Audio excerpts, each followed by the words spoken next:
Räägime kinnisvaraostuga seotud varjatud kuludest. Esmakordsel ostjale võib paraja üllatusena tulla, kui tehingu kõrvalkulud kokku tuleb ka mingi paar tuhat eurot maksta. Vaatame siis kulud üle ostja pilguga, kuna enamus kõrvalkulusid tasubki ostja. Müüja maksab maakleri tasu.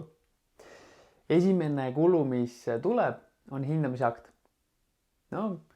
Enamasti pangalaenuga ikkagi ostetakse, siis hindamise akt tuleb lasta vormistada.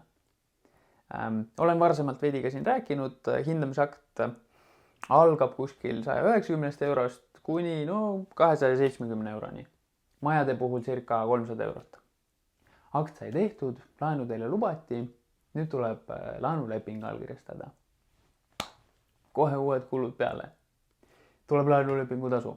Laenulepingu tasu on 0,5 või 1% laenusummast, olenevalt pangast.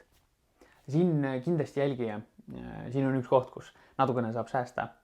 Küsige enda hindajalt, kas neil on teie pangaga mingeid kokkuleppeid, koostööd. Tihti on hindajatel soovituskampaaniad pankadega. Annavad mingi koodi või mingi viite teile, võimalik enamasti kuskil 50% laenulepingu tasust säästa, nagu naksti.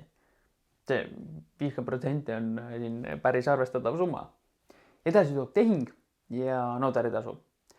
Laenulepingu tasu ja notaritasu ongi kaks kõige suuremat. Notaritasud on kohe seadusega kindlaks määratud, on kohe niisugune eraldi tabel, täpselt näidatud, mis väärtusega, kui suur notaritasu tuleb. Mingi 150 000 tehingu puhul notaritasu kuskil circa 600 eurot. Notaritasude kalkulaatorid on internetis igal pool olemas, otsige üles, pange tehinguväärtus sisse, näitab kohe teile ära, kui palju siis notaritasu tuleb maksta. Notaritasude puhul on see, et tavaliselt jagatakse müüja ja ostja vahel pooleks. Uusarenduste puhul see ei kehti. Arendajatega te jutule ei saa, aga muidu lepige kindlasti osapoolte vahel kokku notaritasu siis jagamine. Samuti tuleb notaris käis riigilõiv tasuda. See on veidi väiksem summa, selle sama 150 000 näite pealt kuskil 200 eurot. Notaris mingid väiksemad kulud on veel deposiitkontol, raha hoiustamise tasu, ärakirjad, mingid sellised. Need on ülejäänud kulude kõrval juba kopikad. Kui nüüd tehing on tehtud, siis viimane selline kaudselt seotud kulu on kindlustamine. Kui laenuga ostsite, siis pank kindlasti kindlustamist nõuab. Siin nüüd väga suuresti sõltub, mida te kindlustate, mis mahus te kindlustate.